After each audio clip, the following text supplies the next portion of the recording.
Virus, क्या यह वही महामारी है जिसके बारे में बड़े बड़े भविष्य वक्ताओं ने भविष्यवाणी कर कहा है कि 20वीं सदी में एक ऐसी महामारी फैलेगी जिसमें बहुत सारे लोग बेमौत मारे जाएंगे। जग जाहिर है कि कोरोना वायरस ने चीन से निकलकर पूरे विश्व पर मौत का कहर बरपा रखा है।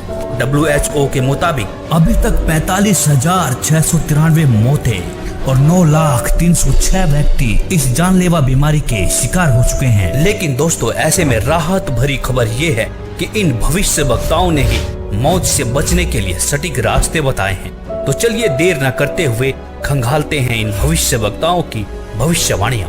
जय गुरुदेव पंथ के संस्थापक संत तुलसीदास जी की भविष्यवाणी।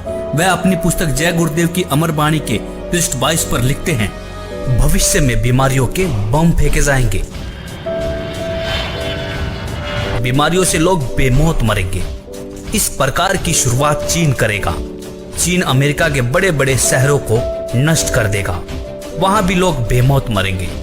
अमेरिका, चीन तथा रूस और चीन में आपसी युद्ध होगा। चीन में भी भारी संख्या में लोग मरेंगे। चीन की बची आबादी को भारत शरण देगा। आगे चलकर गृह युद्ध छिड़ जाएगा, तब जान बचाना मुश्किल हो जाएगा।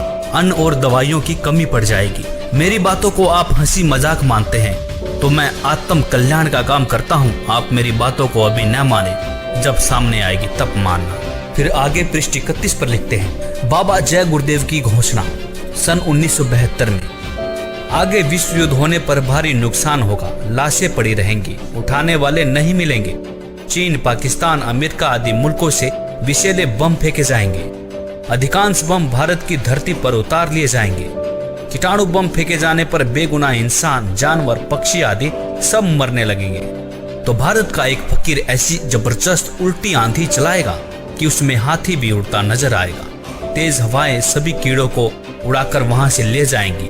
जहां से बम फेंके गए होंगे वहां फिर उस मुल्क के लोगों का सफाया हो जाएगा। दोस्तों, यहाँ पर इस भविष्यवाणी में जय गुरुदेव जी ने एक फकीर के बारे में भविष्यवाणी की है।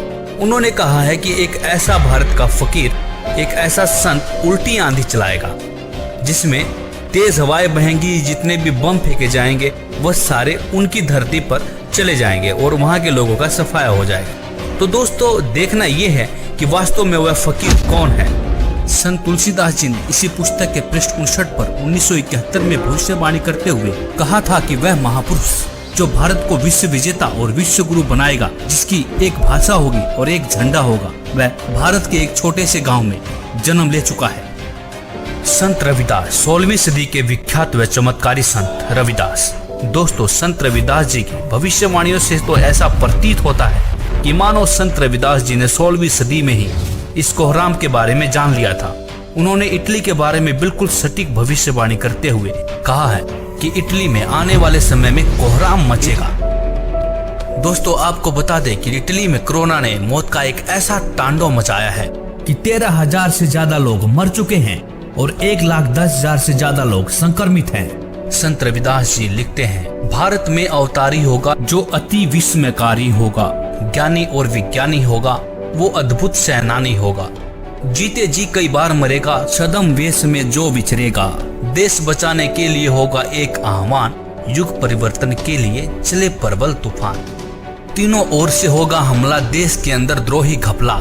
सभी तरफ कोहराम मचेगा, कैसे हिंदुस्तान बचेगा। नेता, मंत्री और अधिकारी, जान बचाना होगा भारी। छोड़ सब मैदान भागेंगे, सब अपने अपने घर दुबकेंगे। जिन जिन भारत मात सताई, जिसने इसकी करी लुटाई, ढूंढ ढूंढ कर बदला लेगा, सब हिसाब चुकता कर देगा। चीन अरब की धुरी बनेगी, विध्वंसक ताकत उभरेगी। सभी तरफ संगीन लड़ाई, घाटे में होंगे ईसाई। इटली में कोहराम मचेगा। जी हाँ, जहाँ पर 13,000 से ज्यादा लोग मर चुके हों, उसे कोहराम कहना गलत नहीं होगा। इससे बड़ी क्या त्रासदी हो सकती है। लंदन सागर में डूबेगा। जो तीसरा प्रलयंकारी, जो होगा भारी सहारी। भारत होगा विश्व विजेता, भारत होगा विश्व का नेता। दुनिया का कार्यालय होगा, भारत में न्यायालय होगा। तब सतयुग दर्शन आएगा, संत राज सुख बरसाएगा। सहस्त्र वर्ष तक सतयुग लागे, विश्व गुरु बन भारत जागे।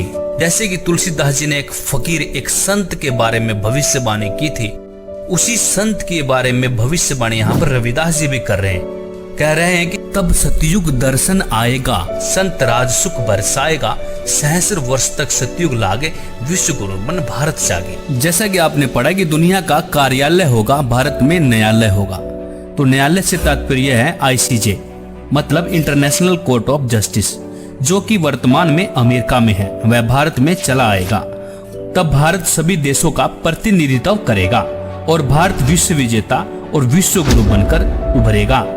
दोस्तों, यह विश्व विजेता और विश्व गुरु की बात सिर्फ संत रविदास जी नहीं कह रहे, बल्कि दुनिया के बड़े बड़े भविष्य वक्ताओं ने भी इस बात का समर्थन किया है। जैसे कि फ्रांस के नास्ट्रेडमस, न्यू जर्सी की फ्लोरेंस, इंग्लैंड के किरोने, वेजिलेटिन ने, अमेरिका के जिन डिक्सन व एंडरसन ने, हंगरी के बोरिस्का ने, फ्रांस के डॉक्टर जुल वर्न ने, इजराइल जैसे महान राष्ट्र के प्रो हरार ने तथा नॉर्वे के आनंदचार्य आदि की भविष्यवाणियां भी इस बात का समर्थन करती है कि भारत के एक छोटे गांव से उत्पन्न एक महान संत के द्वारा भारत विश्व विजेता बन जाएगा। भगवान कृष्ण भक्त सूरदास जी की भविष्यवाणी। 1540 ईस्वी में जन्मे सूरदास जी ने आज के समय की परिस्थितियों के बारे में भविष्यवाणी की है। बताया है कि इस महामारी से कैसे बचा जा सकता है। वर्तमान समय के लिए सूरदास जी की भविष्यवाणी। सूरदास जी लिखते हैं, रे मन धीरज क्यों न धरे, संवत 2000 के ऊपर ऐसा जोग परे, पूरब पश्चिम उत्तर दक्षिण 34 काल फिरे, अकाल मृत्यु जग माही व्यापे, प्रजा बहुत मरे, स्वर्ण फूल वन पृथ्वी फूले, धर्म की बेल बढ़े, सहस्र वर्ष लगी सतयुग व्यापे, सुख की दया फिरे, काल जाल से वही बचेगा जो गुरु का ध्यान धरे, सूरदास ये हरि की लीला तारे नहीं टरे। यहाँ पर सूरदास जी साफ साफ शब्दों में कह रहे हैं कि काल जाल से वही बचेगा जो गुरु का ध्यान धरे। तो दोस्तों, सूरदास जी यहाँ पर विज्ञान को भी चुनौती दे रहे हैं। वैज्ञानिक पावर से नहीं, आध्यात्मिक शक्ति से बचाव हो सकता है। तो कहा भी जाता है कि भगवान से विज्ञान है, विज्ञान से भगवान नहीं है। भविष्यवाणियां देखने के बाद अब बारी आती है कि इस गंभीर समस्या से, मौत जैसे काल से कैसे बचा जा सके। यहाँ पर सूरदास जी कहते हैं कि जो गुरु की शरण में जाकर भक्ति करेगा, काल जाल से बच सकता है। तो इस भविष्यवाणी की सच्चाई को परखने के लिए हमने भारत के प्रसिद्ध गुरुओं की विचारधारा को खोजना शुरू किया तो पाया कि लगभग सभी बड़े बड़े तिलकधारी, कथावाचक, मंडलेश्वर व महामंडलेश्वर, धर्म की रक्षा करने वाले धर्म गुरु अपने भगवानों से विश्वास खोए हुए वैज्ञानिक टिप्स देते हुए नजर आए। किसी धर्म गुरु को अपने इष्ट देव पर भरोसा ही नहीं देखने को मिला। लेकिन ऐसे में हमें संत रामपाल जी की विचारधारा मिली। उन्होंने अपने प्रभु के प्रति विश्वास से लबालब वेदों के प्रमाण दिखाए और कहा कि यदि आप किसी भी बीमारी या मौत से बचना चाहते हैं तो परमेश्वर की शास्त्र अनुकूल साधना करें। परमेश्वर आपकी मृत्यु क्या, आपकी आयु को 100 वर्ष तक बढ़ा सकता है।